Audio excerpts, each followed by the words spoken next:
Welcome to Moral Mayhem. Today, Vaish and I are very excited to be joined by Bryan Caplan. Bryan is an economics professor at George Mason University and an extremely prolific author, having written several books for a popular audience, most recently Build, Baby, Build, which is making the case for housing deregulation. He's also written Open Borders, which we're going to plan to discuss, and The Myth of the Rational Voter, among others. So Vaish and I have both been following Bryan for some time as a public intellectual and one of the top GMU bros. He's also a father of four, and somehow makes time to homeschool some of his kids while also teaching. And he's Robin Hanson's bestie. So with that, thank you so much, Bryan, for joining us. And would you mind starting with sort of the elevator pitch for housing deregulation and how it is, there's a case for it from both sort of the left wing and right wing side of things? Sure thing. Glad to be here.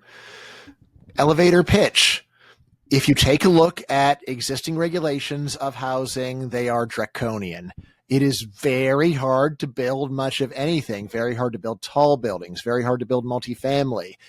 You are required to waste most of your land for homes. There's normally minimum lot sizes saying for every house, you got to have an acre or something like that. As a result of all this, there is a much lower supply of housing.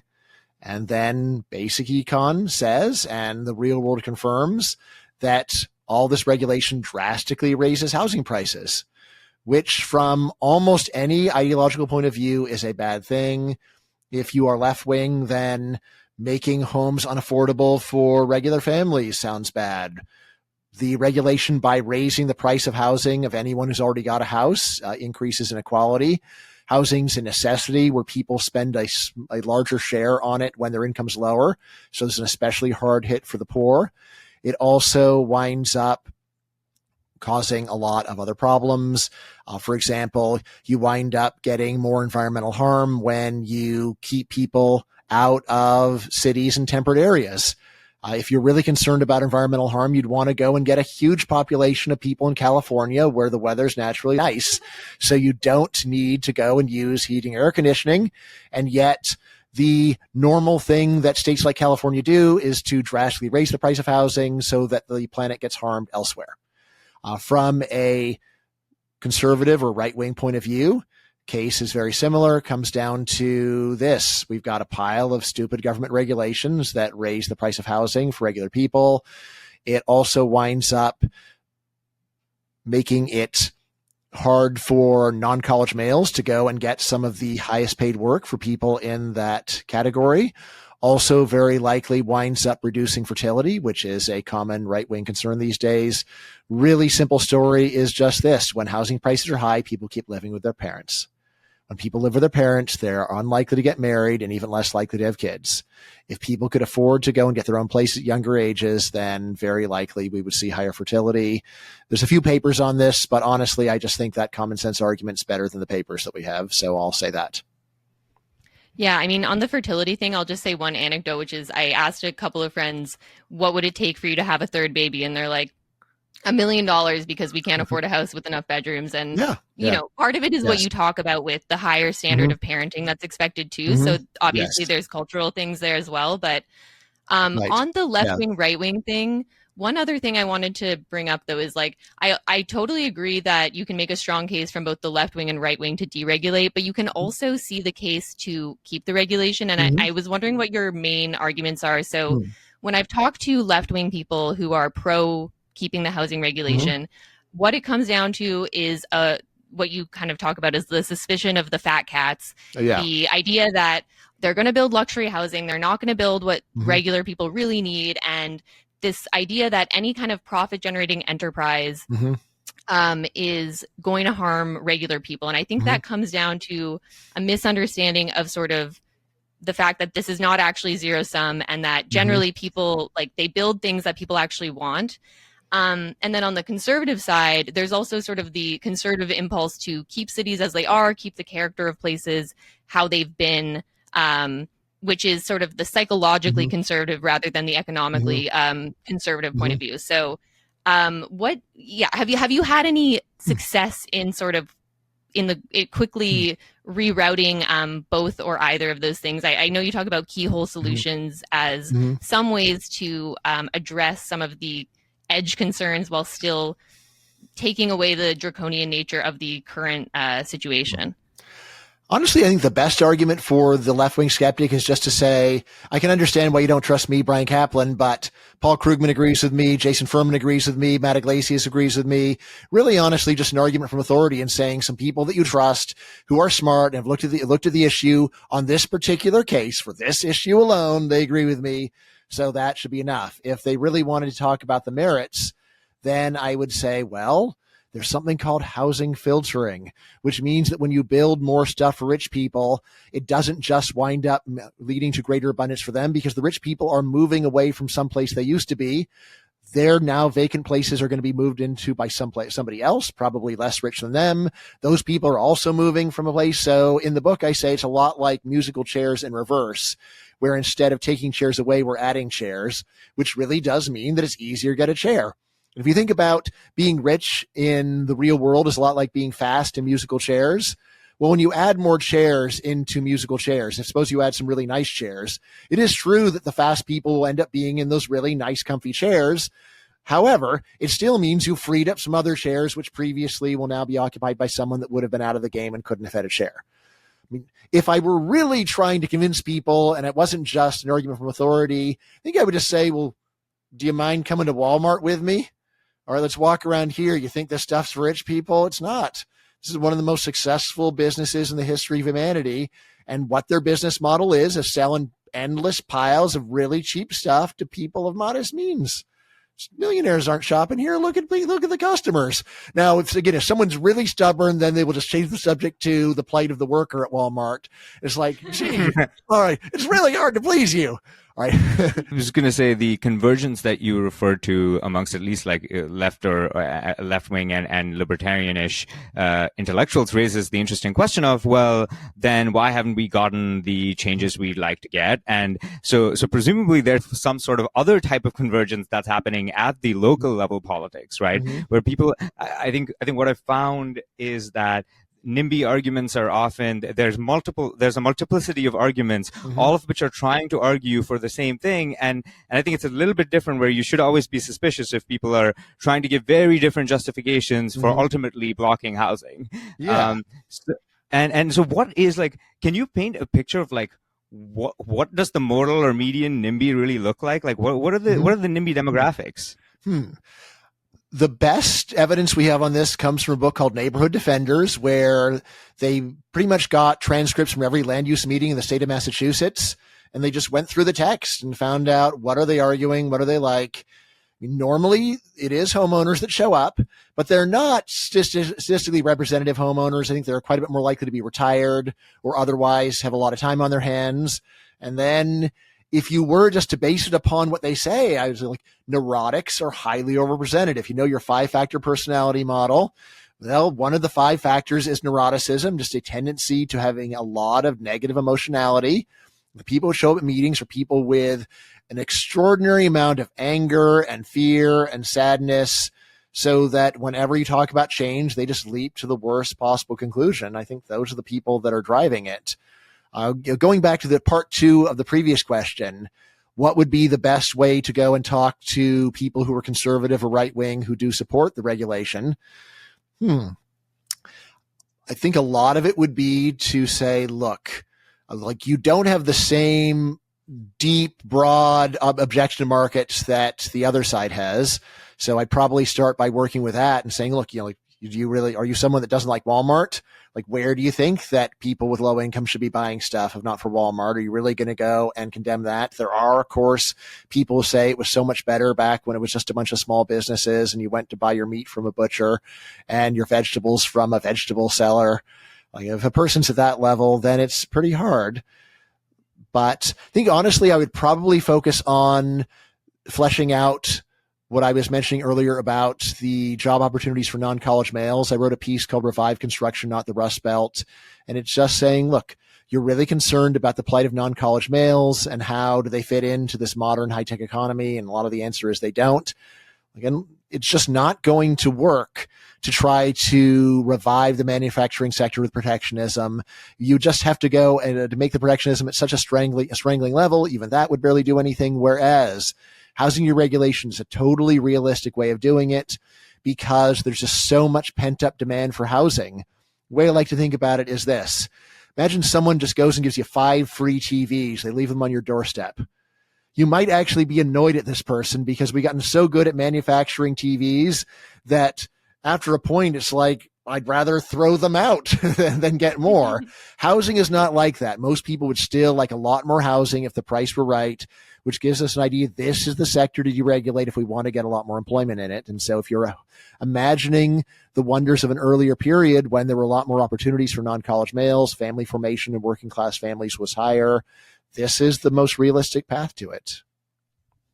Yeah, I mean, I think that kind of gets to sort of the aesthetic argument from that side where they may not be as convinced by the sort of utilitarian side of the things, but that brings some lifestyle versions that they can picture that are attractive too. Going back to our imaginary left-wing opponent, I think what the left-wing people I know would say is, okay, great, but sure, some for-profit company could do this, but why not just let the government build public housing for the people who need it the most? And I think that there are obviously reasons where, we expect market forces to be more efficient on average for these sorts of things. So I get that. But if that was the most politically salient way to create more housing, would you consider like large public housing projects to be a net win or a net loss relative to the status quo? Relative to just subsidizing demand, government housing is one of the least dumb ideas. The normal thing that governments do is strangle supply and subsidize demand, which is a recipe for what we've been seeing of skyrocketing prices, and the problem festers because you haven't really done anything about the actual fact that there's a lot more people and we don't have much more housing. That said, you're right that public housing has a track record, and the track record is globally very poor. For the U.S., we've got, as usual, probably the most evidence because the U.S. is pretty much the world hub for social science in general. And what we see in the U.S. is that public housing has higher cost of production. It's got lower quality. And then finally, it just has low scalability. Under 1% of all housing in the U.S. is public housing. We already have a system that totally works, which is privately produced housing. Many people that are informed on this will say, it works great in Singapore. Very misleading because Singapore has a very different set of incentives. In particular, the occupant of public housing actually is the owner and they can resell at a profit. But in any case, comes down to this. Even if Singapore had the magic recipe for making government work, the reasonable prediction about how well it will work in America is not how well it works in Singapore. It's how well it's traditionally worked in the United States. Yeah, I actually lived in Singapore for 10 years. So okay. there's the additional kind of, so the first point is exactly what you said, which is that, most Singaporeans actually own their home, and it was a way to incentivize it's a 99-year lease, right? Right. It's a 99-year lease. They don't technically own it, but it's so close. It's a rounding error difference from ownership.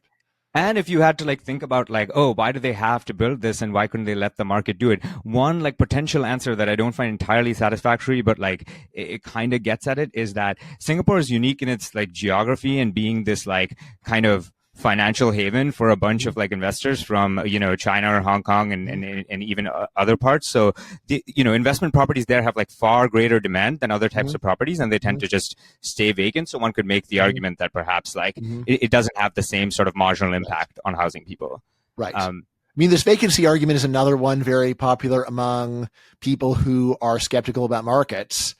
And when I hear this, I say, well, look, all right, let's just calm down. Say well, why does anyone ever keep a property vacant?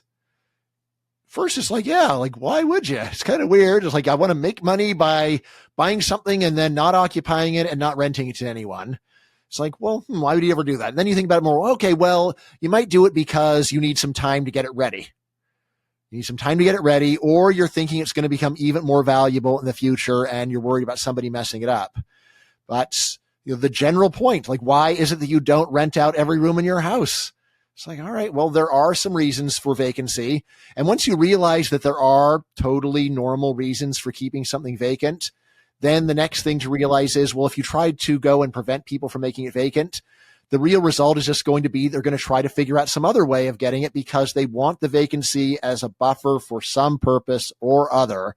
It's not just a mistake, nor is it a nefarious plot like, blah, ha, ha, I will buy it and not sell it to anyone, thereby immiserating Singapore, thereby causing revolt. And so, it's also the idea, it's also sometimes underpinned by this idea that real estate will always go up, right? Like you see this in many cultures, but that itself, the fact that we have housing regulation is endogenous to that process. So you can't just make that argument. Yeah. And do you think, while we were on the topic of Singapore, and do you think, I know this is a problem in Canada, especially where they're doing the immigration part of it maybe better than the US, but they're not building enough housing. It's a problem where we are right now in the UK, where we were just we landed and just saw these really small single family units right outside London. We're like, I think I know what would solve their housing crisis. I mean, it's patently obvious, but yeah, do you think the kind of mechanics or the political culture that's leading to the same outcomes are similar in those countries? Because we haven't looked into it, but have you kind of looked into whether this is a problem that's sort of emerging in most liberal democracies except Japan, let's say? I thought you were going to be asking, what about the argument that immigrants are the reason why housing prices are going up? And that's one where it's more sensible. It's also one where it's like, well, you could either view this as a problem or you could view this as an export industry. Our country goes and builds piles of housing in a nice, safe location where you don't get expropriated or thrown in jail by the government. And then foreigners who don't have that in their home countries come and buy these wonderful products that we make, putting money in our pockets. That would be the pragmatic view. But your question actually turns out to be about the political motivations. I think that they are fundamentally very different. I think immigration restrictions primarily exist because of xenophobia, just a fear of foreigners. Justified or unjustified. I think it's mostly unjustified, not in every case, but generally it is just some sense that foreigners are bad people or dangerous people, or at least they're not going to fit in here. They could be wonderful over wherever they are 10,000 miles away, and let's keep them there, which always sounds a bit phony to me. But I think that most of the motivation for housing regulation, on the other hand, is really local. It's not primarily just homeowners. It's most people who live in an area are skeptical about building more stuff. And it's primarily focused on, I think that a bunch of bad things will happen if we let people build anything, and good things, no, good things don't happen when more people come in. Oh, sorry, I think I miscommunicated, because my question was more that are the forces at play similar in countries like Canada and the UK not building enough housing? Is it the same sort of NIMBYism? Okay, same internationally. Yeah. I think it is, yes. So in my book, I say that there are, in my view, 4 major reasons why we see housing regulation. And the first one is just sheer economic illiteracy. A lot of people just say it's not true that if you build more housing, price will come down. There's no connection. That's just some kind of ideology or right-wing myth. And if someone thinks that, then it's really hard to sell them on any of this stuff because they're denying the fundamental mechanism of benefit.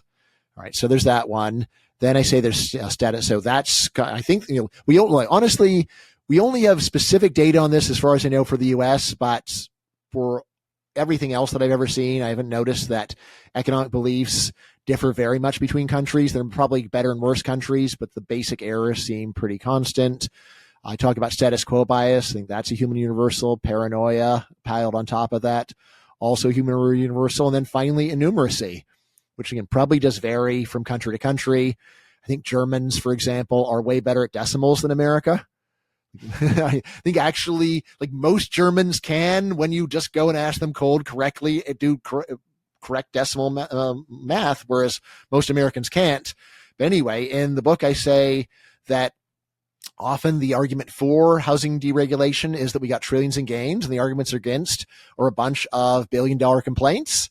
And if you are able to do basic math in your head and say, yeah, $1 billion benefit outweighs a bunch of billion-dollar costs, $1 trillion benefit outweighs a bunch of billion-dollar costs, good enough for me. If you're good at numbers, that makes sense. And if you're not, then you will find that totally unconvincing. And I think that's, again, something that is true around the world, that people just don't think very mathematically.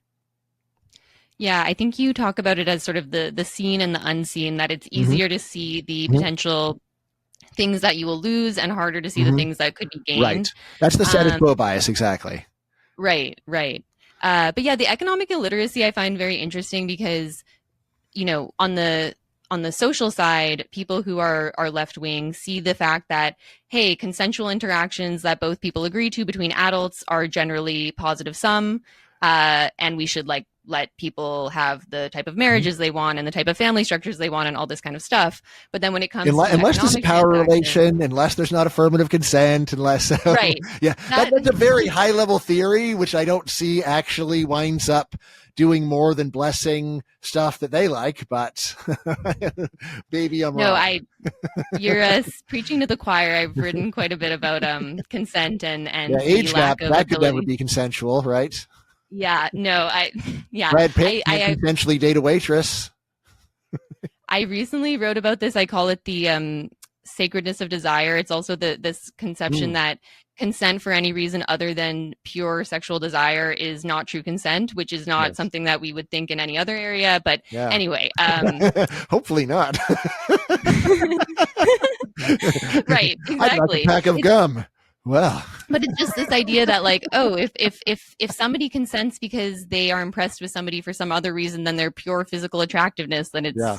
it's not real consent, which Well, there's yeah, also some anyway. philosophers trying to say that it's evil to care about physical attractiveness. So Yeah, there's either way. there's that one too. And yeah. But yeah, I do find it weird that that kind of idea of like if both people want to do it and they're both consenting, it doesn't translate to these economic Mhm. transactions. And in the Canadian case, I'm from Ontario originally. It Hmm. is I think it's even worse than it is in the tri-state area. It's just my hometown. The average home prices are like $1 million, Hmm. and Yep. people are not making Yep. salaries commensurate with that.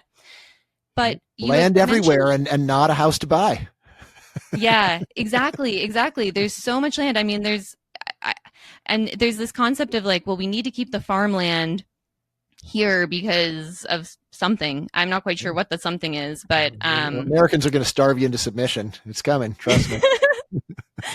but you had talked a little bit about fertility, and I think I've heard some people make the claim that people don't want to have families in dense areas, and there's so far a negative correlation between density and Hmm. fertility, which I think is obviously there's social factors and price reasons Hmm. that we see that currently. But one thing I wanted to bring up was, second wave feminists kind of talked about the move from higher density housing to lower density housing as Americans became wealthier, and how that led to mothers and families being isolated and having actually a worse quality of life and less Hmm. help with parenting and things like that. And yeah, we were in India in January, and we're staying where his parents live, which is a high density place with like a courtyard and there's families and there's shared childcare and all this stuff. So yeah, to me, it seems like higher density housing is actually positive for fertility. But I don't know if I've heard some people say that they think there's a negative correlation there, and wondering if you have Hmm. thoughts on the density and fertility link and like Hmm. opportunity cost in terms of social things and whatnot. The main issue is it's really hard to vary density only without varying other stuff too. All the papers that I've seen on density reducing fertility have no measure of price whatsoever. And my reaction is, well, the main reason anyone chooses to live in a closet is because it's expensive. It's not like there's people sitting around saying, my dream is to live in a really tiny place where I can barely move. Well, then why are you there? Because of the price.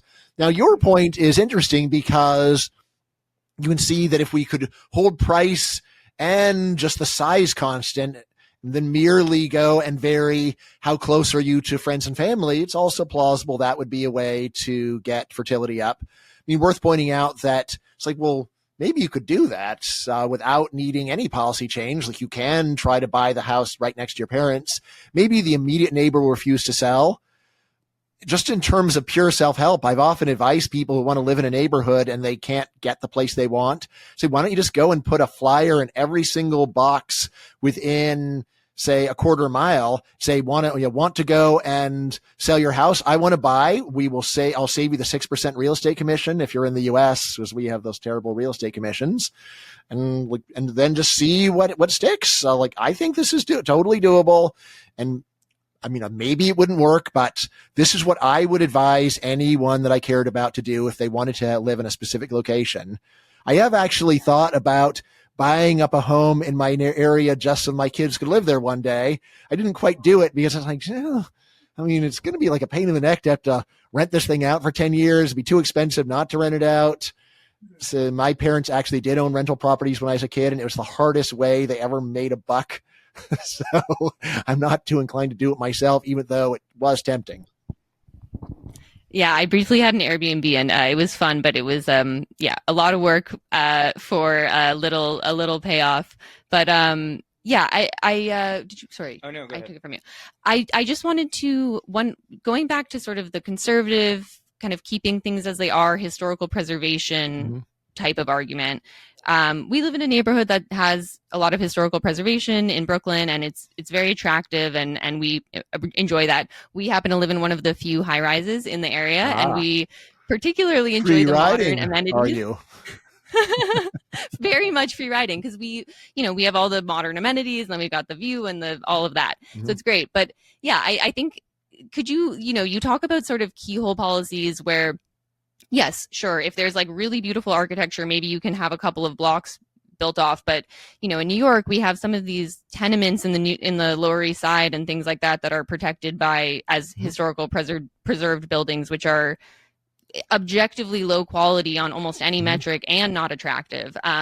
So yeah, I don't know if you could maybe just talk about some of the keyhole policies you talked about, building parks and maybe protecting certain things, but being more reasonable and less ubiquitous with what is and is not covered by kind of housing regulation.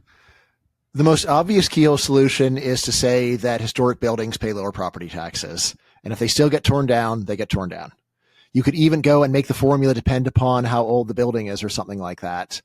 I think that would be something that would actually reveal how little people really appreciate most historic buildings. It's more of something that a very tiny number of architectural historians care about, and normal people, first of all, barely care. And even if they do think they care, they can adjust really easily to whatever you build next. In the book, I point out that right now, when we crush new development, we are preventing the wonders of today that the future will regard as historic. And it's not a crazy argument. I don't think that it's a deceptive or otherwise unfair argument. It's totally true. And almost every historic building people like was built on the ashes of a previous building that was even older. You might say that that's a tragedy, but is it? I think an open mind would say, well, show me the building that was there before. And it's like, oh, that wasn't that good, actually. Except when it's religious buildings on top of each other. Sorry? Oh, I was saying, except when it's one religion building over another religion's building, then we're into a much bigger soup. I remember I was in Naples, actually, 2 years ago, and what was striking to me was that the things that were the ancient Roman buildings did appear to be better built than stuff built more recently in Naples. And I'm like, Jesus, the ancient Romans could lay bricks straight, and the modern Neapolitans don't, apparently. And I was trying to figure out what was going on. But anyway, that happens occasionally, but more often the new stuff is better built than the old stuff.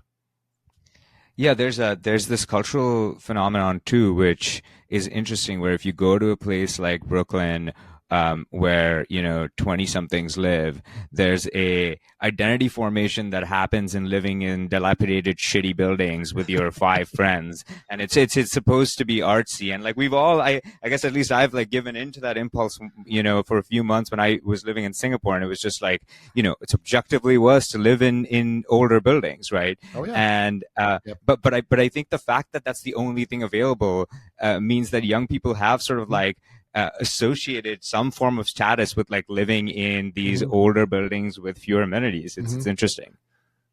Yeah, I'd say the only cities I've been to where I really at least got what they thought they were protecting, like Prague. There, the stuff just looks great, and it's all right, I can at least see why someone is so eager to keep it the way that it is. To me, even Paris is really bland, and it's let's buy up a bunch of stuff and knock it down right across the street from the Eiffel Tower. We can do a lot better. The environment. I was just going to say the one other left-wing thing is the environmental impact of newer housing being much less leaky and more efficient as well. But did you have any other questions on the building policy, or should we move to immigration soon? I had one question which is not really related to before we segue into immigration. I kind of wanted to, because we talked a little bit about the zero sum mindset, especially from the left, where if someone's making money or someone's getting ahead, the assumption is that they must have fucked someone over. And like you can see how, like, from an evolutionary perspective, or back in the day, you could that impulse probably had more grounding than it has today, right? And one thing that's interesting that I don't have a good answer for is how do you actually get people to intuit the positive sum nature of, like, consensual economic transactions? Because it's fairly easy if you sort of like have studied economics for a bit, but if you haven't, I can see why sort of like big ideas like socialism that are more like based on abstract concepts seem just easier to absorb than the positive sum nature of these microtransactions that then aggregate up, if you know what I mean. So my view is that the mutually beneficial nature of trade is one of the most intuitive ideas in the universe, and any 2-year-old can understand it. Which means then when an adult doesn't understand it, it's not because it's not intuitive. It's because they've got an ideology or a philosophy or an axe to grind that is leading them to deny the intuition. It's like, oh, it might seem like when I buy a pack of gum from the store that I'm better off and they're better off, but actually, what? Which is why normally people, when they talk about this, they want to move away from a pack of gum to some bigger thing where it's vaguer. But, like, honestly, like, even 2-year-olds understand trade. It's actually true. I've traded with 2-year-olds. I will do this, you do that. And you don't need to be smart at all to do it. You don't need a lot of experience. It's one of the most human ideas in the world. I think every culture understands it. Rather, what's going on is that there's a lot of political religion saying that just as the fact that dead people seem to be gone forever is wrong, so too is it may seem like trade is mutually beneficial. That's wrong too. So to me, it's almost like a supernatural theory. And if someone's going to believe in that, it's like, gee, what do I do with this person? They're going to say that their dead mom's still really alive in some sense. Like, I don't know, it doesn't seem like it. But then similarly, you're going to say that people are losing out from trade. I mean, like, really the only story there that makes much sense to me is just the total paternalistic story of, yes, they thought they'd be better off, but they're wrong because they're fools and I know better. Which actually makes the most sense when it's a kid, right? The kid doesn't realize that if he goes and stuffs his belly full of the cake you sell him, he's going to throw up. That's actually true. But for adults, it's like, well, you're going to say that adults don't know about cake making you throw up if you eat too much of it? Like, what's you in the story? Yeah, and I mean, on the social side of this is where I've pushed back. I know you wrote a review of Louise Perry's book, The Case Against the Sexual Revolution. And yeah, I feel like what she really misses there is, if you reduce the cost of pregnancy for women and then you reduce the social costs of casual sex, you're going to see a rise in amount of casual sex. And you don't need to assume that women are having all this sex that they really wish they wouldn't be having and all of that. It's not that I don't think that ever happens, but I think that there's a very strong tendency to assume that when I don't think there's good reason to. Right. And the baseline should be, we assume that if they're doing that, then they wanted to do that. And, anyway. Right. So, I mean, Louise is very smart. So I think she does understand those things, but I think she would just say, might seem like that's so, but I've just talked to so many young women and they just feel like their experiences have been really hurtful. I think that she's probably talking to a subset of women who are especially likely to say that it's hurtful. The people who are really happy don't say, hey, Louise, I just want to let you know I'm having a great time of my life. I love all these guys. They're like, but nevertheless, I mean, I think that, that would be where she would go, is to say, look, it seems like what you're saying is true, but why don't you come and listen and talk to a whole lot of women who will change your mind because they're talking about what really happened to them. Yeah, I mean, I think that it is, I think there's a selection bias there. And I mean, in terms of like what I would advise a young person I cared about to do, like I think I could do better than whatever feels good at the time is going to work out great for you. It's like, oh, well, I mean, like put some weight on that, but also consider what kind of a person is this? Is this person who other people who've been with them before don't like them? All right. I think that's a pretty good predictor that you're not going to like them either after very long. So consider that, for example. Yeah, I mean, I identify as a sex positive prude, so that is sort of my my we're personal getting very approach is fine like distinctions here, but no, but I think that, you know, I personally think most women, I agree with Louise, most women will not prefer to be engaging in hookup culture, and most women don't engage heavily in hookup culture, even most young women. That's the thing that I said she doesn't really realize is the women who are doing, you're talking about, they're a very tiny percentage of the population who speaks very loudly and often, but like that doesn't mean they're not the voice of their generation. They're the voice of a subset of their generation. Yeah, and there are just heterogeneous preferences, and as you know, I do find it possible to believe that some women are enjoying this lifestyle, and some of them will come to regret it, just like some young people come to regret decisions they make in various areas of life. So yeah, I think that lying about sex differences is not a good thing, and I think that she correctly points that out. But anyway, I've taken us off off topic. Well, so also worthwhile. Like, look, if you're going to correct the record, let's correct the whole record. You know, when I was arguing with her, look, there's a bunch of things you're saying are true, but there's also a bunch of other things that are relevant that you're not saying, like female hypergamy. She just didn't talk about that very much. So I was like, well, a lot of what's going on is that women just consider the large majority of men to just be worse than nothing. Yeah, I mean, even that word hypergamy, I find a bit problematic in the sense that, so what does it even mean to be hypergamous? It's like if a woman is happy to date a less attractive man because he's wealthier or more experienced or whatever, and he's happy to date her because she's beautiful and energetic or what have you. I don't see that so much as like they're both dating up from their perspective. They're both getting somebody who's bringing more to the table than they are. So I guess it seems like which variables count for hypergamy and which don't is very from the male perspective. So anyway. I mean, I would just say that the best way of thinking about hypergamy is what is your absolute dream scenario? And the idea of hypergamy is that for women, the absolute dream scenario is to be married to the handsome young prince of the universe. And the fantasy male scenario is for all women to love you. So that's very different. Yeah, that's true. Whether that's you want whether you want the one best person and that's your dream, or whether you want just to be widely loved, like wow, you're so great, and just to be hearing that from a wide variety. You know, for women, it actually would be kind of threatening if men everywhere you went were saying you're fantastic. And for men, that's not a problem. First of all, yeah, that's a good point. Women want to be sort of the perfect special one for their perfect special one, and that obviously fits with the evolutionary biology expectation there. So anyway, we can move to immigration. Let me move us to the less controversial topic of immigration then. The only topic that gets a death threat, so I think it's the most controversial. But go on. Yeah, I know. I guess there was a bit of sarcasm there. So we both kind of read or rather, we should say, I think we both came at this from a more open borders perspective, in no small part due to the kind of work that you and others have done. And then we had our first guest on our podcast was Garett Jones. Okay. And since then, one of us has moved closer to his position. I won't say who. You can probably guess.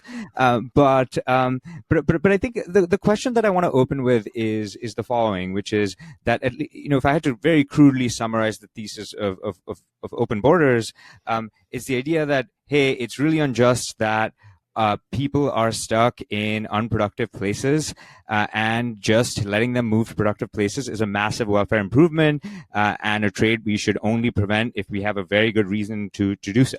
Right. And this, I promise this isn't a loaded question. So yeah, I want to, maybe you won't like what I have to ask next, which is, hit me with it. I've heard it all, man. It seems though like the central disagreement is around the idea that if you think that certain places are unproductive and certain places are productive, what is your theory on why certain places are unproductive? And does that have anything to do with people and culture? Mm-hmm. So first of all, it definitely has something to do with people and culture. It's just a question of how overwhelming is that argument. And what I really object to in what Garett has been doing is that he goes and produces quantitative estimates. I take his own quantitative estimates and show that his estimates are totally compatible with what I'm saying. And then my story is he gets upset. That's, you've had him on, so you can have your version. But, for example, in his latest book, The Culture Transplant, you can just go to his own table and find that by his own measure, there are something like 70 or 80 countries that are culturally superior to the U.S., where he has no real argument against having open borders with those countries. And yet he doesn't breathe a word about that. He doesn't respond to the argument. And when I go and say that in review, he's unhappy. I feel like if I were him, I'd be unhappy too, because I didn't do my job. Now, I will say that his book, Hive Mind, is considerably better. I think that The Cultural Transplant is his worst book. Everybody's got a worse book who has more than one book. So, but even so, and then again, similarly, so for both his estimates of the effect of IQ on the performance of economic performance of a country, as well as for ancestry, for both of these, I can take his numbers, plug them, do the thought experiment. What does your own model say would happen if everyone in the world lived in the U.S.? And in both cases, they have very optimistic outcomes, very similar to Michael Clemens of doubling the production of the world. Now, as to how that can be, it's like, well, it does. Culture does matter. The people already there does matter. But there's also just an accumulated system, a different equilibrium. The whole idea, like, why is it that people in America speak English? Because people here used to speak English, and it spreads. And if we let in a lot of immigrants, I'm pretty sure Garett will agree they're going to learn the language of the country they go to, unless you have an enormous quick wave of migration. And I'm saying that economic productivity is a lot more similar to language than it is to hair color. Right. So is the summary of this sort of like he's focusing more on is it kind of like the seen and the unseen status quo bias again, where the concern is we could degrade institutions in some way over time, but that's not accounting for, like, if the GDP estimates that Bryan has in Open Borders or that you cite in Open Borders are like 1.5x to 2x global GDP. So right. Yeah, when you start with the numbers, it's pretty central, but sure, a lot. Right. A lot. Yeah, and when you start with those kind of numbers, it's just it's extremely hard to overcome the benefit. I think that his point is like multi-generationally that this will somehow reverse because institutional quality will degrade. I don't know. And you have some more thoughts on this based on, sort of seeing cultural change in Kerala and things like that. I don't know if you want to comment on that. Yeah, no, I guess the at least I think you'd agree that like most of what Garett is concerned about does get ameliorated if we actually are much more stingy with political rights and have criteria that I think his reaction is going to be good luck with that. There's no way, show me the democracy that manages to withhold political rights to people born in their country for very long. I think honestly the real problem, it's not about the seen and the unseen. It's about he goes and produces quantitative estimates and then refuses to actually do the thought experiment implied by his own quantitative estimates. He's got very specific numbers. You can take his numbers and plug in other numbers and see what it says. And it says, I'm right and he's wrong. And then instead of responding to that, and again, these are supposed to be long run effects. Like it's already a long run model. It's not that it's like I'm being naive because I'm not considering the change. It's like, no. You already have numbers based upon the ancestry of the population going back thousands of years. So that's already taking into account your complaint. That's my critique of what he's doing, is that he's not taking his own numbers seriously. There is one piece that he did, actually two pieces. No, there's one piece where he specifically responded to this point, and all that he had was this. Yes, Bryan is right that according to my model, if everyone in the world lived in the United States, that the total GDP of the world would rise a lot. But he said natives would still lose because the average would fall by 40%. And then, according to him, there wouldn't be enough inequality for that to benefit them. So essentially his complaint is humanity gains, natives lose because there wouldn't be enough inequality. And then I do have a response to that, but it's a really weird and eccentric response, which is intellectually interesting because it is consistent with all of the other things he's saying. He's also the only person on earth that makes this argument, as far as I know. Yeah, I mean, one of the things that I hadn't thought about before I was exposed to your work on open borders was the complementary versus competitive immigration. Because going into it, I was very much like, oh, high skilled immigration seems great. And part of that is based on the welfare system and things as they stand currently. But yeah, just the idea that people could afford to have domestic help and things like this, which would, again, I think be probably positive for fertility, which is something I'm concerned about. So positive for native fertility anyway. Maybe they, like the people that come to work and take care of other people's kids, probably hurts their fertility. Well, maybe if we had the housing deregulation, everybody could be affording or, large enough homes for all their kids. Or maybe just we need the AI so everybody can get robot nannies. That'd be nice. But yeah, I mean, you know, one of the things that I think is sort of implied by what Garett is saying is that, like, let's say you could score institutional quality, or let's say you scored institutional quality, and you know that was a big decider on overall economic productivity, health of the society, etc. I think what's implied by his opinion is that you're better off of having a bunch of 5s and like a couple of 10s than having this, like what he calls spaghetti assimilation, having a bunch of 8s or something like that. And I'm not sure what the reason to expect that having much better and much worse countries existing simultaneously would be, rather than, even if we did bring down the institutional quality a little bit, why is that necessarily a worse outcome than having this diversity? And anyway, you talk about sort of how averages can be misleading. Yes. So maybe could touch on that. Right.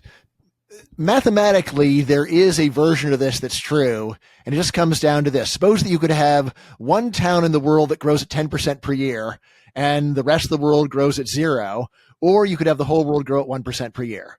Right? You might think, well, it's better to have the whole world grow by 1% per year. But by the mathematics of exponential growth, that one town in a short amount of time will be producing more than the rest of the planet. So if you go and stack the deck in that way, then you can go and confirm the story. But it's a pretty crazy story. And as soon as you hear it, it's like, this is more of sophistry rather than a serious argument. The argument that he has in cultural transplant comes down to there's only a short list of countries that really contribute much of anything to the stock of technology, or to the stock of new technological ideas. So if we mess any of those up, it's going to be really bad. It's like, okay, fine. But also if we could get their productivity up, that would be really good. And one of the obvious ways of getting their productivity up is to make sure that no scientist ever has to take care of his own kids. Yeah. That's what I, and so I think here's where I'm at. I agree with you that I don't think, and to be fair, like I think we asked Garett on his podcast, on our podcast, if he would actually, how he would incorporate his research into kind of the immigration process, right? Like what would his policy prescription be? And he actually said, yeah, maybe I would add this as like one other metric to, inside the composite score. But in fact, he did concede that sort of the research isn't at the level where he wants to make sort of prescriptive policy proposals based on deep roots literature. So I don't know if I think the way that the version of it that I found convincing was not any specific way to incorporate into policy proposals, but really the deeper idea that yes, second order effects do seem important, and like they could swamp first order effects in a bunch of cases. And I think like if you stretch the time horizon far enough and think about the idea that very few societies have been able to get this sort of secret sauce together that we take for granted, which is sort of rule of law, liberal democracy, peaceful transfer of power, and if you think of this as supported not just by the legal system or by the state's monopoly on violence, but also on the norms that sort of underpin that system, then I think you can have some sympathy for saying, well, why take the maximalist position, and isn't some risk aversion sort of warranted, right? Do you think there's something to that? No. Here's the thing. It really is just the precautionary principle, which is a principle that I have never met a single human being who actually generalizes it. Rather, it's something that you bring up when, for other unrelated reasons, you actually want to stop something and you don't have much of a good argument. So you say precautionary principle. You don't have any good argument against fracking. So you say precautionary principle. How do we know we're not going to cause a mega earthquake in 1,000 years? Or similarly, you say, look, precautionary principle, let's just go and get rid of fossil fuels because maybe there could be a runaway climate change. Or we need to go and crush AI because how do we know that it won't be the Terminator scenario? Or, of course, I know the AI risk people get really annoyed whenever I say Terminator scenario. No, it's paperclip manufacturing or manufacturing or a mad paperclip factory scenario. It's like whatever. It doesn't really. It's the Terminator scenario as far as any normal person is concerned, and this is a distinction without a difference. Like we're just at the level of getting rid of slavery or free speech or freedom of religion. These are all radical, unprecedented changes. I mean, I think it is very reasonable to say that all radical ideas should be scrutinized with extra caution. That's reasonable. Like if you just think about the failures of socialism, one story is that shows that radical ideas are bad. Another story is that says that when you have a radical idea, think about it really carefully. It really is true that when you go and read the early socialists before they gained power in the Soviet Union, when you ask the most basic questions like who will take out the garbage, they just respond by calling you a vampire or a werewolf. It was a terrible intellectual movement of fanatical totalitarians who responded to reasonable questions as fanatical totalitarians do, with thinly veiled threats from a position of weakness. And when people make thinly veiled threats from a position of weakness, you got to know that if they get power, they're going to be going and doing terrible things to people. So look, it doesn't, the failures of socialism don't show anything about radical change is bad. It shows that when you got a radical change, calm down, listen to critics, respond, look at evidence. Don't go and just try to express anger at people and try to win that way. That's how socialism won. It's a way to win, but it's a way to win and get disaster. But that's actually interesting what you said about when people, it was a thinly veiled threat from a position of weakness. That is something that you could say about like at least in Western Europe, immigrants from many Islamic countries, where I think if you survey attitudes amongst British Muslims, for example, we would all be fairly horrified by the median position on a bunch of things we all take for granted. And I think I have two questions on this thread, which is one, how do you think assimilation has gone generally and sort of varied in the Western world? And secondly, so I think you can answer that first and then I'll follow up after. Yes. In terms of actual measured public opinion, what you'll see is that young Muslims in Western countries are a lot more like young natives in Western countries than young natives in Western countries are like their grandparents. On issues like gay marriage or any of these social issues, like you actually will see that the gaps are much bigger based upon age than based upon country of origin. In terms of this idea of natives don't think any horrible stuff, I will say that out of the most radical pro-Palestinian protesters, a very large share of them are natives who it's like, well, you might say, well, they don't know what from the river to the sea actually means, so they're not actually favoring genocide. It's like, well, at least they're chanting slogans without wondering what they mean and looking at a map. So I'm kind of nervous about people like that, but it's just like, it's not something where immigrants are dramatically worse than young people that are already in the country. There's a general low quality of human opinion, which I have put a lot of my work into. In terms of what's been happening to the level of assimilation, my view is it's amazingly high. And normally what happens is that when people want to say that it's low, the evidence is anecdotal. It's not very often based upon actual statistics. It's based upon, oh, well, I know the son of a Middle Eastern doctor was a self-Westernized who went and joined ISIS. So I had a friend, Nathaniel Smith, former student, who went and calculated the percentage of Muslim apostasy among people born Muslim in the UK. I think his estimate was like 25% per generation. To me, that's an astronomically high level of full-blown apostasy. And if you realize, well, this is going to be on a continuum. So 25% are apostatizing. What percent just don't take it all that seriously? I also have a piece where I say that standard public opinion understates the degree of assimilation for the following reason. if you go and ask people in Saudi Arabia how important is religion in your life, and 80% say yes, or say it's very important. And then you go to the UK and you ask UK Muslims how important is religion in your life, and 80% of them say yes. You might say there's been no assimilation. I say there's probably a big difference in what the phrase "I take my religion seriously" means in Saudi Arabia versus the UK. So this is a case where the meaning of the question varies, so you would not be able to pick up a lot of the variation, because often people are benchmarking their answers relative to what is normal in their country of residence. Maybe we should distinguish though between like for example, I agree this is far less of a problem in the U.S. to the extent that maybe even citing it is just it's meaningless. I think you see then parts of Western Europe assimilation is worse than it is in the UK, for example. And isn't it true that in the US, like a part of it has just been such an intense selection pressure based on how tight immigration has been, and you know how high immigration has been?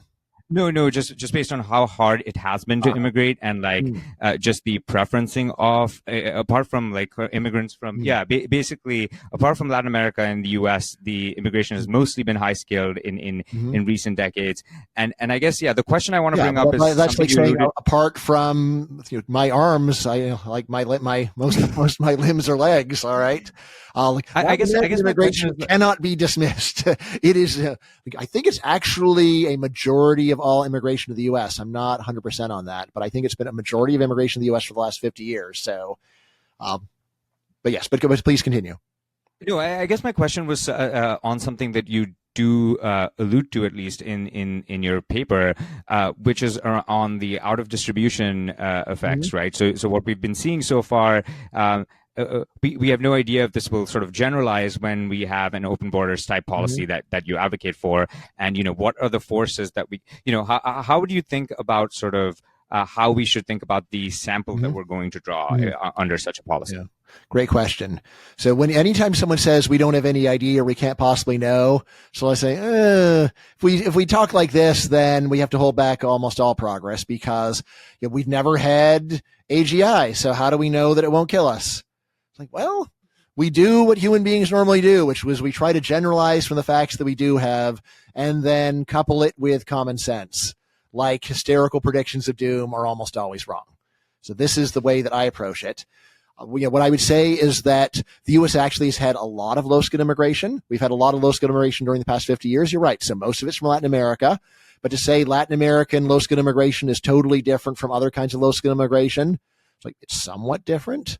Why think that it's totally different? It's not totally different. A lot of features of people who didn't go to college are similar regardless of country. In fact, I'd say that a good first pass is just saying that you can go and get an estimate of what people were like based upon their education level.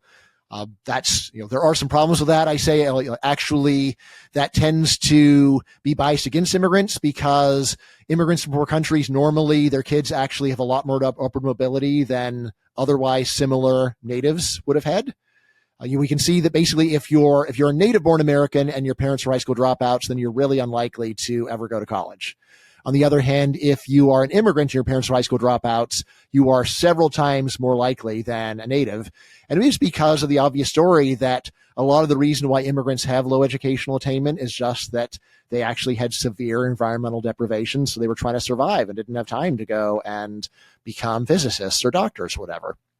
Right. But anyway, so I would say start with the closest analogies or the closest case of evidence that we have. Also, do not go and dismiss evidence just because it's from a long time ago. The U.S. did take an enormous amount of low-skilled immigration in the 19th century, and it seemed like it worked out very well. In fact, even out of people who are critical of immigration, I don't think I've ever been able to get an anti-immigration debater to go and say the U.S. made a terrible mistake in the 19th century and that most people's ancestors that are here should never have come.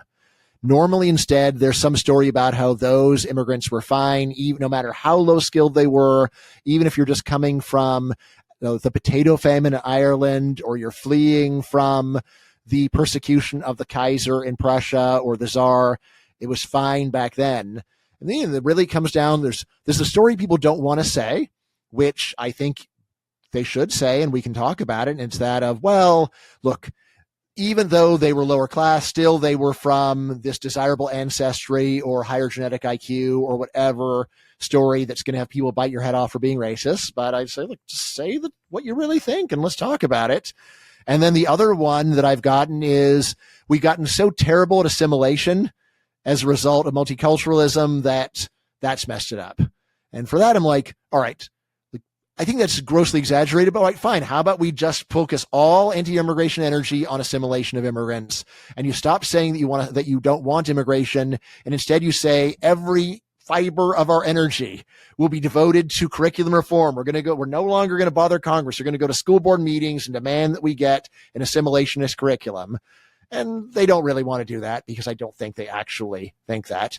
And I'll say, look, what really assimilates people is schools do a bit, but it's the economy that assimilates people. I think that is the main problem that Europe has, is that the welfare states are ridiculously generous. And so you can be supported by the government for your whole life. Although even there, it's worth pointing out that it's not like immigrants have 20% labor force participation for their whole lives, and not like their kids do, because as generous as the European welfare state is, it's still really crummy compared to getting a job and working your way up. And most people don't want to do that. And if their parents are on welfare their whole lives, some will do it. Most don't. It's like, gee, I think I can do better than being on a welfare my whole life. Yeah, I mean, the thing that I find really convincing, and this goes back to the early open borders in the US, is like, we didn't really plan the cultural norms that we have in the US. They arose as a product of people freely coming here and working together. And that is in line with what you were saying about the generational change in attitude. And there was this idea that you had to be Protestant for a long time, and then finally, okay, I guess any kind of Christian school plus Jews. All right, yeah, like Jews are cool. All right, so that's sort of where things ended up. But, you might even remember there was social science saying that there's something deeply baked into Protestant culture that makes it much more amenable to economic growth.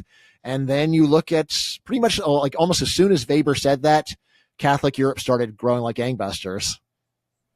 Yeah, I mean, and I think that the things that have convinced me on this are just the vastness of the benefits, potential benefits, and then the anti-liberty current state. I mean, what really convinces me on assimilation is actually just talking to immigrants, and especially immigrants and their parents.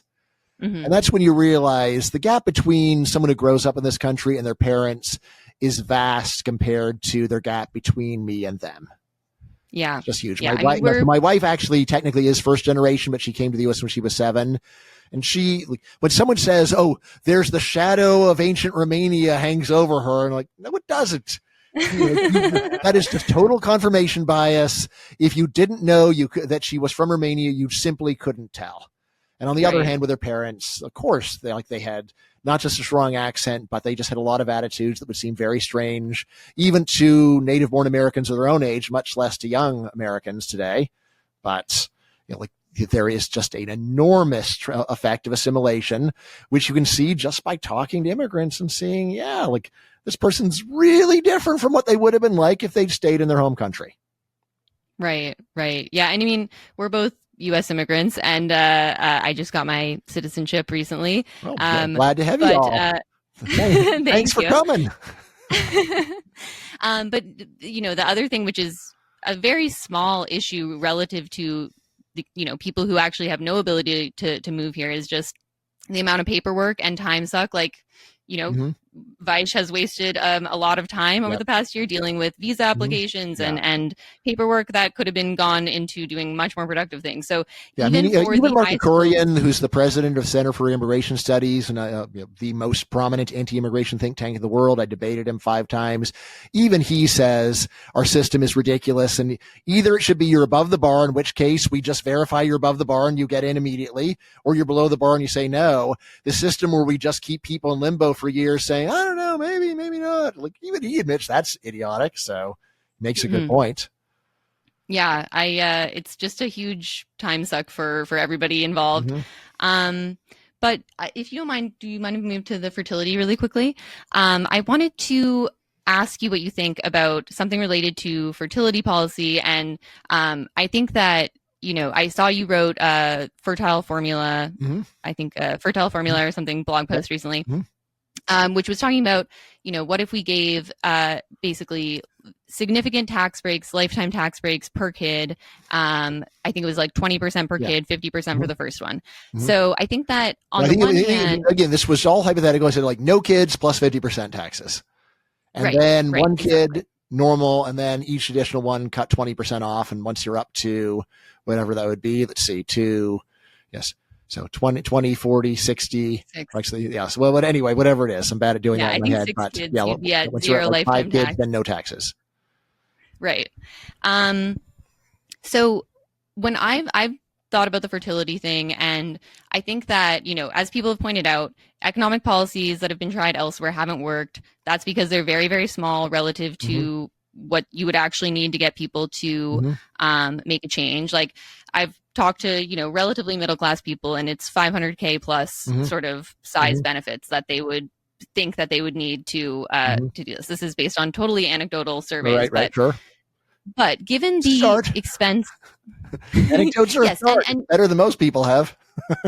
No, I'm getting there. I don't have a big enough Twitter yet to do polls, but I think that, and your suggestion was, hey, you pay additional tax if you don't have kids, and that way this is not so expensive from the, you're making up for some of what would be the lost revenue. But given how large the benefits really would have to be to get people to have an extra kid, I call it have a marginal baby, right? Like we want to really incentivize the marginal baby. Sure. And if we could only pay for the marginal babies, we would do that. But obviously we don't know which babies are marginal.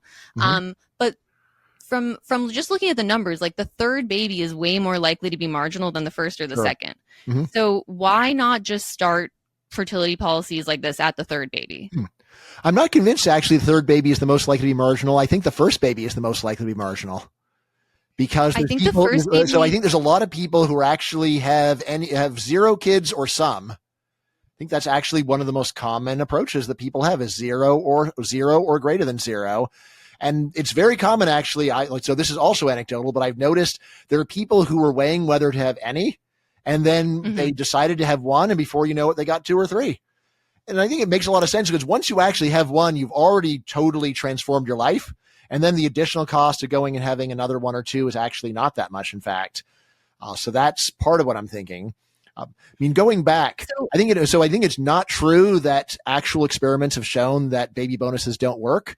Rather, what's going on is that people have an excessively high standard where they say, I want to actually see the baby bonus reverse the fall. And given that something is falling, the most you could reasonably hope for is that it will slow the fall, not reverse it. The way that we can know whether something's worked at all is with experiments. And there are actually a couple of experiments which I think give very strong evidence that baby bonuses totally work, and they don't have to be that big because a lot of people really are at the level of $10,000 away from wanting to have another kid. But sure, but go on. Okay, no, that's a good. I mean, I'm positive on doing some kind of policy change because I think the arguments around, well, just change the culture. It's like, well, what does that mean and how? Yes. But with respect to the marginal baby thing, so I mean, let me just stick my neck out and say, given that it's Pride Month, why don't you have a Pride Month for parents? Yeah. All no, right? I think so. I mean, I did a piece like it really is true that non-straights have very low fertility. All right. You say, all right, well, it's great in other ways. All right. But it's bad for fertility. Like, why is it this is something that we should have a whole month to celebrate? Why is it that parents just get Mother's Day and Father's Day? So I've got a piece coming out saying like, really, it should be the whole span from Mother's Day to Father's Day is like a full 5-week celebration of fertility. And just like the whole time. And we go and we paint everything and we have fertility flags and look, you can go and either complain about Pride Month or you can learn from it. Learn from success. They've got a whole month, and like if you go to a city like Vienna, Austria, it's like you cannot not know it's Pride Month when it's in Vienna. So why not go and go all in on fertility in that way and just say like everywhere I look, I'm being reminded of how great it is to be a parent and how much we owe these people and how wonderful they are. Yeah, I mean, I think a lot of this, part of it is just like people having the wrong information and the degrowthers sort of climate concern stuff. Although I was just reading a paper today about why they expect that even if we had fertility increase to very unrealistic levels, that it's would have very minimal or potentially reverse positive effects on climate change. So I think that that's a mistaken argument. But on the numbers really quickly. Okay, so there's 25% of people roughly are expected to have 0 kids who are like in their late 20s right now. And then something like 17% have 1 kid, and then like a 35% of them have 2 kids, and then only like 12% are expected to have 3 kids. So that's why I think the third baby is like the 35% drop off to the 12%. If you could get that 35%, all of them to have an extra kid, or 50% of them to have an extra kid, 50% of the baby bonuses would be going towards babies that wouldn't have been born otherwise. Whereas if you started the first one, only 25% wouldn't have been born otherwise. And you have to pay more for the first baby, I think, because of what you were saying about the lifestyle change. So I think the second baby is the least the least efficient one to pay for. But I think the third baby and the fourth and fifth are where you get the bang for your buck numbers wise. But anyway, you could be right, but I really don't think so. I mean, here's the thing, about gateway drugs, right? First kid's the gateway drug, right? First kid, you have that, and it's like, I got 1 kid already. Well, am I really going to be the kind of parent who's not going to give him a playmate and everything else? And like even based upon your own numbers, so you said what, 17% of just 1? And then 35% of 2. So we get them from, so we get them from 0 to 1. And then what are the odds they transition to 2? Seems pretty good, actually. But I don't think that the zeros are the same as the ones. So like, I agree they're not the same, but as to whether they whether they're more or less persuadable, it's an interesting question. Look, like there are people who are very stern and say, like, I definitely want 0. But then there's plenty of other people like, I don't know if I want kids or not. Or a lot of it is waiting, actually. A lot of it is just I haven't found the right person until I'm 38. And then do I really want to do fertility treatments? How much do I want to put into fertility treatments? If you're going and giving people incentives at an earlier age, it's like, all right, well, let's do this earlier. Yeah, no, but the thing about that's what I was going to say about the zeros. You could be right. I don't know, but I suspect I'm right. Sorry, just one thing. Yeah, the last thing I'll say about the zeros was that I was just going to say the same thing as what you were saying, which is a lot of them are not having babies for other reasons. They're not in happy, stable partnerships. They are having trouble with other things. And so that's why I'm not as focused on the zeros. But anyway, I'll drop the pedantic discussion of which exact baby is the most efficient. It's a really good discussion. I mean, even there, I'll say that saying that it's an issue in their lives, well, is it that, or is it more of a philosophy where they have a negative attitude towards kids and then they are coming up with a lot of different stories about what's wrong with it, or maybe a negative attitude towards other people? I mean, honestly, I think, to my mind, like the biggest cause of support for lower fertility is just misanthropy, but it's also the same thing for immigration. I think like it's just having a negative view of people, and then it's like, well, here, this is a person here. Well, what do you think? Well, I'm a misanthropist, so negative. I mean, in a way, I think for a lot of people who oppose immigration, there is actually an idea of people are negative, but there's no realistic way to stop people in my country from existing, but I can go and keep people out of my country. And so I'll do that. And they're not here yet, so they can't stop me from keeping them out yet. Whereas if they're here, they'll resist. Yeah, no, I was going to say one point in support of sort of Reagan's policy position is that at least politically, it seems like a bunch of people, when you talk about fertility policy, they'll talk about unintended consequences and people having babies they don't want to have, and like, oh, are they really having the baby because they want to have the baby? And even if all of this stuff is misplaced, like when you incentivize the third baby, you're doing it within a structure where people really want the baby, they have the infrastructure set up to take care of the baby, and all of this stuff. So maybe that's like one thing that tips it in favor of sort of like the third baby being more counterfactual. Right. There's something there, although I'd also point out that one of the better politeness norms that human beings have is don't complain about the existence of anyone who actually exists. So there are a lot of kids growing up in less than ideal circumstances, but we don't talk about it very much. And I say that's for the best, because you're just going to, you can't do anything about it, and you're just going to make them feel worse. And it wouldn't be sensible to discourage it anyway, because their lives are way better than nothing. I know there's some philosophical question about whether you compare life to nothing. I'm on team, of course you can compare something to nothing. I can't even imagine someone who thinks you can't compare existing to non-existing. Of course you can.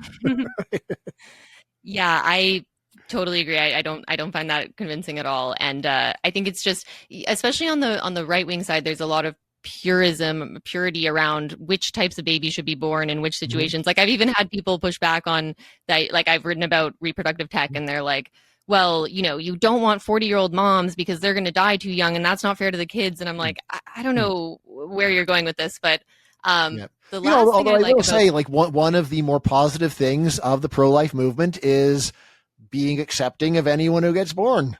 Like they kind of have yeah. to be, right? Yeah, for sure.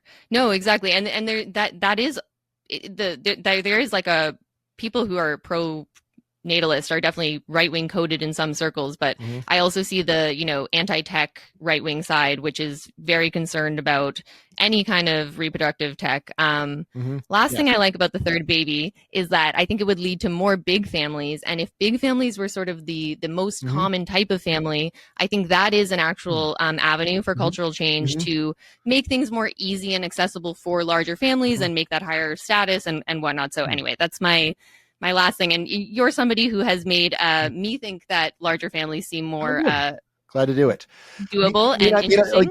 Again, I'm just going to say, you could totally be right, but I think just the existence of successful childless adults makes people feel like that's a good option. And that's true. And the more of those that we go and nudge and having one kid, it's like, oh, well, it's really weird not to have at least one kid. So again, this cultural argument, it's relevant, but it's complicated. And I tend to think that just the people having zero, that's probably the very best margin to move on in terms of actually getting results per dollar.